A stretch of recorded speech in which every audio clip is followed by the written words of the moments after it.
This is Ben Rogers, this is the Property Diary, this is Friday 19th of October 2012. Blimey, it's been one hell of a day today. Hey, first off, you never see me in a suit, so let me explain why I've been in a suit today.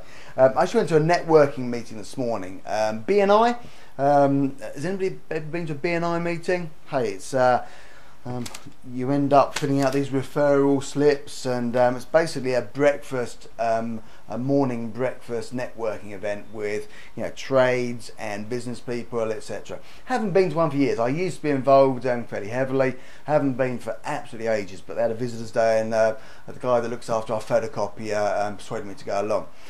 So what do you do? It's that classic elevator pitch trying to tell people what you do. Now, what was interesting for me is I didn't get any business out of it, but what I did get was a whole load of people to speak to. So, for example, there's a local solicitor I've never come across. We're going to have a meeting next week, and we're going to talk about how all of a sudden his company can do probably a whole bunch more conveyancing using options. Awesome. There's a graphics guy there because I want some banners done, so that was very, very helpful. There's a mortgage broker. Hi, hello. Mortgage broker who's actually been along to one of our property meetings, so already knew us, but didn't know how he could work with us. So I explained to him how we can help him with the people that can't get mortgages. And he says he probably gets a couple of people a month who've got deposit but don't get the mortgage. Well, hello, we can help those. There's also an IFA, and funnily enough, he's got one of his friends again has got some problems with their credit rating, so again that's another opportunity for us there as well. Web design company, maybe looking at some of the websites we're doing, and then the final guy there was one of the guys from a local estate agent. That was interesting because I had a good chat with him, and we're just talking about how we help other agents out and explaining that where we tend to be very successful with agents is where they've got properties they can't sell. So you can use this. You can say where we work well with agents is where they've got properties they can't sell. In your window you've probably got a whole bunch of properties that will sell real easy. They listen to you when you value the property, they put them up in the right market. Best property, best street, best part of town, no problems at all. All you need is the right person to walk across the threshold and buy it. But I also know that sometimes in your window there'll be a whole bunch of properties that are a real pain in the neck. Those that they didn't listen to you when you valued it, and actually it's worth this, but they want that, and that's what you've had to put it up for, and heck, they've had no viewings. What a surprise. They're kind of the joke properties where people are constantly sort of calling you up and saying, hey, how many viewings have I got on the property today, Harry? And nothing happens. Or they're the properties that, great property, nice property, but right on the main road. Or a real big sort of family property, it's got no back garden. And the constant feedback from the viewings is, well, it hasn't got the back garden, the road's too busy, etc. So I said, look, have you got any properties like that? He said, we've got two right now, two real pain in the neck.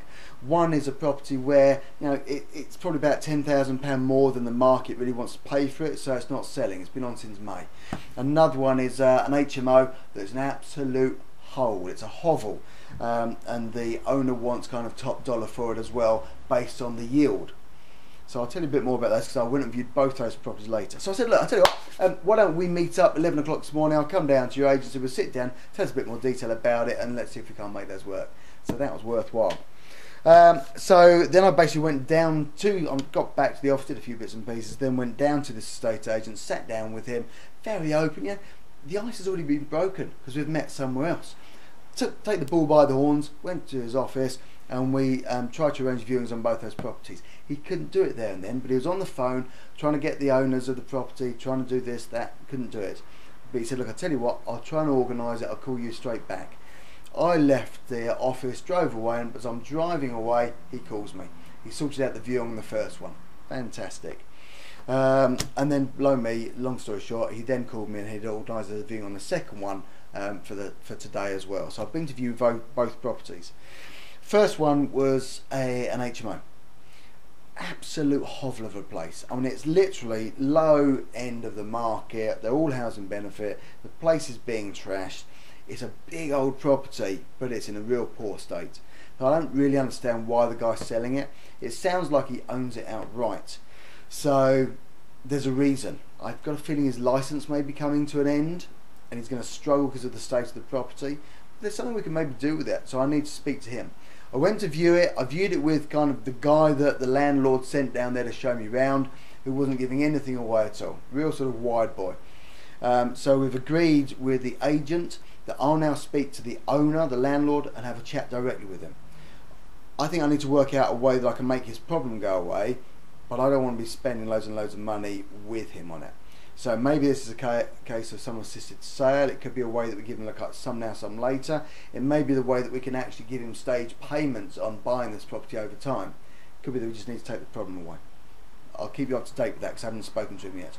Second one was a viewing of a 4-bed end of terrace property, which in my head I've already got a tenant buyer for this. He's got 10 grand cash and can afford the payment, so I'm quite excited about this property.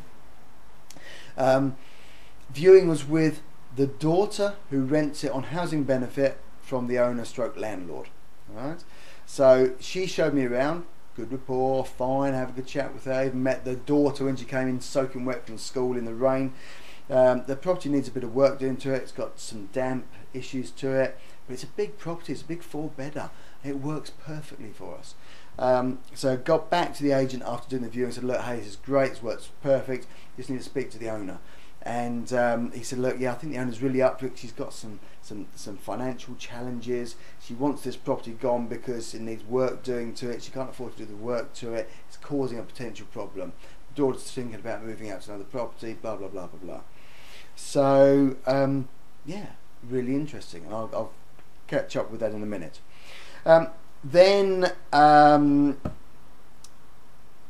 What's this one? No, as I'm driving down back to the office from this property, I noticed a property I've been keeping my eyes out on. Sorry, my eyes open with this property because it's got 2 boards up outside it. I've never got around to actually calling the agent and finding out about it. Anyway, both boards have disappeared, and the windows are open on the house. So I'm thinking, well, I've never seen a sold sign go up there. But the windows are open, so I kind of turned the car around, parked up just up the road, wandered down and thought I'd go and knock on the door and have a chat. The owners aren't there, but this bloke comes out from the back, thick as 2 short planks, basically, but I got loads of information out of him. And it turns out that they may not have sold it and they're trying to do something to it, maybe do some refurb. So I've got the telephone numbers of both the owner and the brother of the owner who's been employing this guy to go and do some handiwork. So that's interesting, but I haven't called them yet. Whilst I was also driving back to the office, I noticed another property that had both for rent outside it and for sale outside it. And of course you think, well, fantastic, that sounds like that's right up my street. So I tried to find it for sale, and I managed to find it on my iPad. It's a property that's up for 260 or 280, I think. And I don't know what it's up for rental wise. So I then looked at the for rent sign, and it's a private board. It looks like a professional board, but it's not. It's no local company I've ever heard of, and it's a mobile number on the board. It's been professionally made board, so it's a company. Anyway, long story short, I called that number, spoke to the guy. I think his name was Mark. I've got the deeds on the other desk. And today I see you got the house up for sale and for rent. Would you be open to doing both? Well, what do you mean? I said, well, we'd like to buy it from you, but it's hard getting finance at the moment. How about if we rent it from you until we can buy it from you? How does that sound? Well, so that sounds alright. We actually took this property on because it was a debt that was owed to us. We've done some work to it, and we rented it out because the market was a bit odd, and we're now trying to work out if we can't sell it, we'll rent it again. Well, so, well, I'll tell you what, guys, we would love to do both. We'd like to rent it from you, and we'd like to buy it from you. And he said, that sounds like a fantastic idea. I'm just in a meeting right now. Let's speak tomorrow, and we can speak about it in a bit more detail. And that's by me just seeing 2 boards and having the stupidity to call them up and say hello. So I highly recommend, if you see properties like that, call them. So that's that. Talking about a tenant buyer, I had a call from a tenant buyer today. So I actually called them back. It was a tenant buyer that I met at the boot fair that I did a couple of Sundays ago. So this guy, he's the Latvian couple, lovely couple. I think about 3 or 4 kids, both working, but they can't get a mortgage right now. He's got 10 grand getting started money, and he wants a 3-4 bedroom property in Gillingham. Well, hello, have I just seen one today? Perfect. So I gave him a quick call to say, hey, we've potentially got a property, just kind of checking that he's still interested. Absolutely fine. He's renting at the moment, needs to give a month's notice, and he said, I would move out tomorrow if I can find the right place. Perfect. Then I had an email through from an investor. This is an investor that goes back a while. We've had sort of contacts and dealings with. Like me, he's got a portfolio of 10 properties that aren't in the area that he wants to invest in, and they're not the types of properties he wants to invest in. So he buzzed them over to me to have a look at it, to see whether we can do something with them. I've had a quick look. Perfect. We can definitely do something with this. Sounds like it's a tired landlord, wants to kind of get out of the business, concerned about interest rates going up. Could be absolutely perfect for us. So I need to work on that probably over the weekend and early next week, but that could be absolutely perfect. That's 10 properties in one hit that we can do nicely. Are they local to where I live? No. Are they way up away from where I live? Absolutely. Is it something we can do? You bet. So that's great. And then I had a telephone call with the lady with the 4-bed. She's about 70 years old. Long story short, she's got her property, she's got all sorts of debts on, she's got the 2 small debts, she's got a mortgage and a secured debt on the property that we're looking at, the 4-bedder. 45 minutes on the phone to her. It was all rapport build. She's got all sorts of stuff going on. So what I've said was, it's pointless trying to do this over the phone. So I've arranged to go and meet her on Monday at 1 o'clock next week. We're going to go through all of the stuff that she has. We're going to go through all the debts and all of the mortgages and all the loans and bits and pieces. We're probably going to get on the phone after we've gone through all of her paperwork, speak to the companies and find out what exactly is outstanding so that we can create a solution for her. The lady's 70 years old and she said to me, Ben, I like creative. I reckon between the two of us we can come up with something that might just work for the both of us. It's like, hello, has she been reading my script? That's what I would normally say to her. So this lady is really up for doing something creative. Now that's perfect for me. I love it. So we'll see her on Monday and see what we can't do. The final one, and this is literally bizarrely about sort of 5 o'clock before I was looking to head off home, and I'm now, oh, what's this? This is Friday night. It's 10 past 7 for crying out loud on Friday night. I should be at home having a curry with my wife and then relaxing. But I had a call from a guy who'd been on one of my training courses. He's now had to go back into work and he's not focusing on property, but he's had this lead come through. There's a guy in the centre of London who's got a house for sale, and I've just spent probably sort of about 15 minutes chatting away to him. He's got a property that he owns with his brother. He's looking to sell it. He's already moved out and is living with his mum. The brother's looking to move out. He's got a job that's out of London. They've got this property that they have, and they're not going to live there. Got a mortgage outstanding of 785. Got a £143,000 mortgage on it, and it's worth about 320 to 350. Long conversation there, going the option route. They just want a quick sale. Couldn't get to the bottom of why they want a quick sale, but they kind of, it sounds like they do. So I offer them 75%, and he's going to go back and offer that to his brother and see what happens. And I also said, look, hey, we can give you a lot near 100% if you're prepared to give us terms over the time in which we give you the money. So they kind of got 2 alternatives there. Low offer, but quick. We'll have to work out who we sort of ship that out to. Or high offer, and we'll do that over time, and we'll do it under terms. Because he was saying that he's just going to put the cash that he gets out of it into the bank at maybe 3-4% a month. Sorry, 3-4% a year. And I said, well, why don't we give you 1 or 2% a month, maybe sort of 10% a year? Would that work out for you? That might work. Great. So I'll hear from him. He's going to speak to his brother tomorrow, and I'll probably hear from him on the mobile or something over the weekend, or I should chase him on Monday.